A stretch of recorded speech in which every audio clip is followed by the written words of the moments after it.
Yeah. Okay, so this is Rails-centric presentation.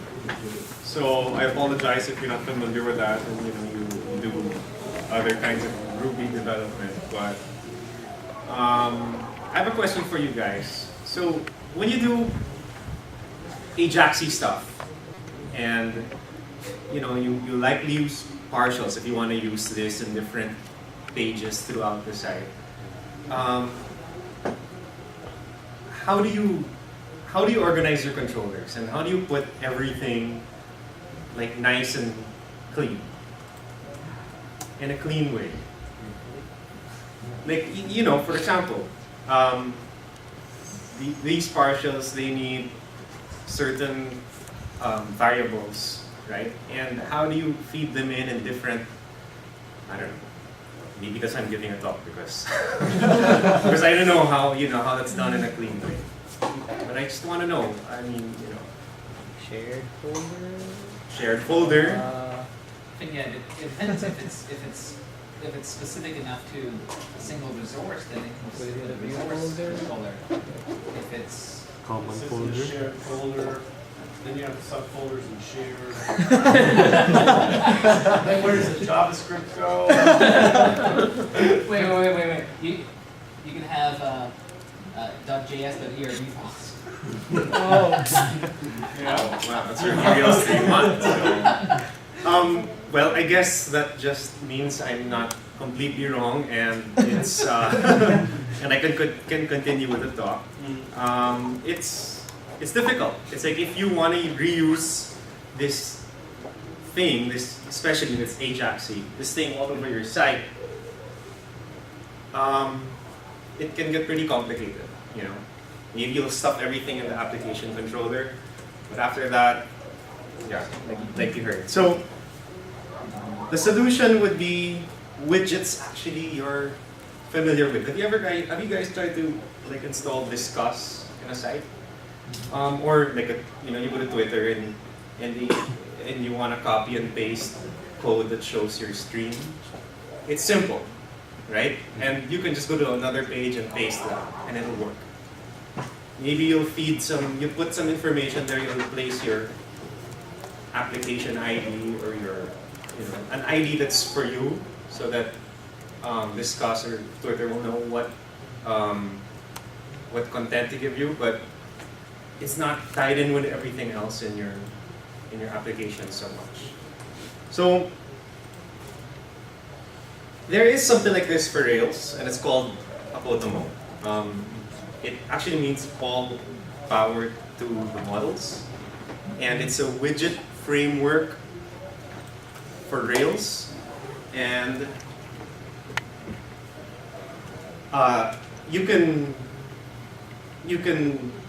describe it like this, I guess. A widget is something like a controller, and the views of these widgets are compared to Rails normal views and partials. Okay, there's no such thing as a partial view or a normal view. It's just a view. It's like a reusable controller. It's a reusable. Yeah, it's like a reusable controller, and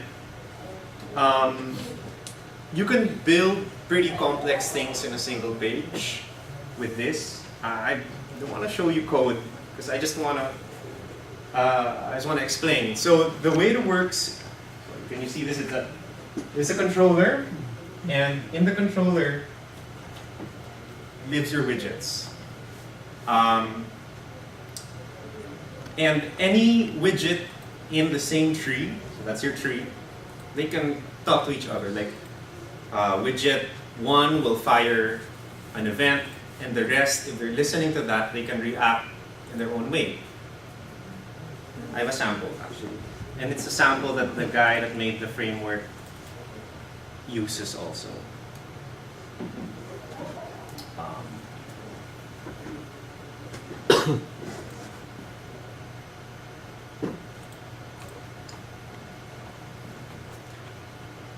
Okay, so now this is made up of 3 widgets.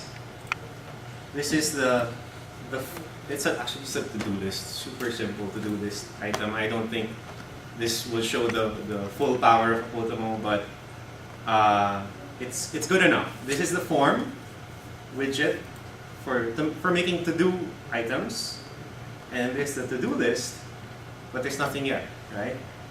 And then this is just a counter, how many things you need to do now. And if I add something,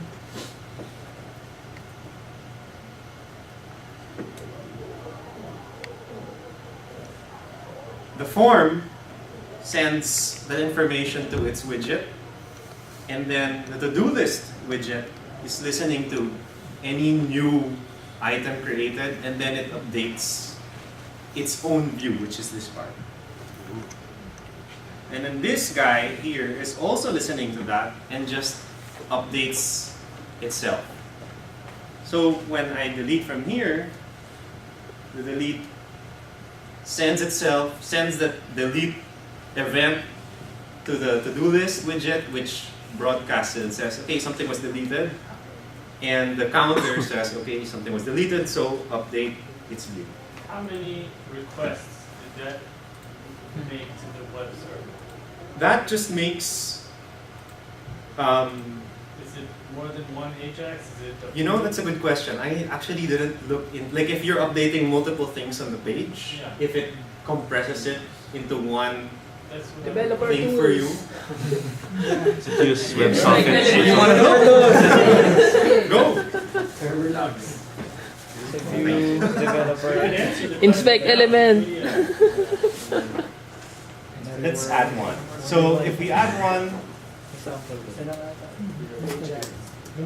Super Ajax app. Fires up 8 asynchronous requests. All modules working on my browser. yeah. So I guess if it knows that all these widgets are going to send something back, it puts them all together and, you know, updates the page. So multiple updates will get queued together. That's very nice. And at least for me, when I first heard about it, I knew that I wanted to learn it. It took me a while. The concept was a little, I don't know, for some reason it took me longer than I thought it would. But I encourage you guys to.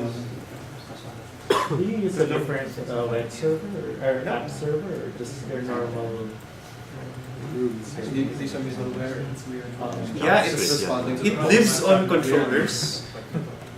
It lives on the controllers, and it adds like an extra action to every controller. But all the events of Apotomo go through that, and then the widget framework does the rest of the work. So you can even move this, of course, but it's still tied to your models a bit. But you can move these widgets to a different application easily. You don't have to be like, okay, what JavaScript, you know, did I need? Like if you put it all, if you design your widgets pretty well, it'll be easier to move it to another application. So I was thinking actually it would be a cool idea to have like an open source library of widgets. You know, maybe just to get your prototype up even faster than you can do it in 15 minutes now. And yeah, actually it'll be an interesting thing to have. You guys have any questions so far? So what actually happened when it posted that when it submitted that to do item? It didn't actually reload the page. I couldn't see it. It was No. faster. It does everything through Ajax. All right. So there was a whole bunch of installed JavaScript triggers on that page. In other words, No, waiting for that there. JSON. A widget is sort of like if you guys remember RJS from a while back, like it can say replace my whole view with this. Okay, and you don't need, at least for that, you don't need to install any like JavaScript stuff on your page is waiting for. Because it's actually returning rendered markup. Yeah. But you can also say just return JSON and let the page take care of it. Yeah, that's possible too. But this one makes it actually a lot faster.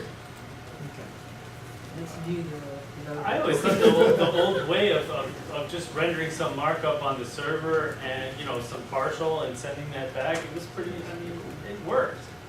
That sounds This is like a updated way of doing that. It's just a little, I mean, it gets a little clunky with large amounts of data though, because what you really want to do there is just send JSON and then have the rendering logic on the front end. Right.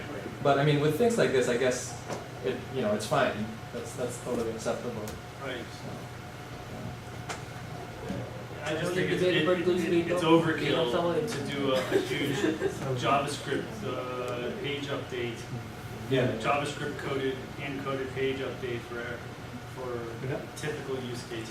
Well, there is a middle ground. If you wanted to go into like jQuery templates, which is markup with tiny bits of conditionals, and Yeah. that's I guess that would be the middle ground that you're looking for there. One thing that the guy that made this has all over his blog is that he stresses it's not a JavaScript framework. Right. So if you wanted to implement those things, you can just return JSON and let your views, update everything on the page. I guess it's like an alternative to controllers. If you know you're going to reuse it, this would be actually something interesting to look into. Yeah, I imagine that would be faster for a certain scale of content. So I mean, JSON would you'd feel the benefit of JSON after like a certain, like if it's very large amounts of data that you have to be sending back and forth. For small things like this, then I guess this would be like the fastest way to get that done. Are you looking for developers? We want to see the request and response side. You have to turn on. No, it's not my computer. Inspect element. Just What? you just right click and then inspect element. It should be in the context menu. Sorry. This is Safari. The source code is there. I'm gonna give it to you. Oh well.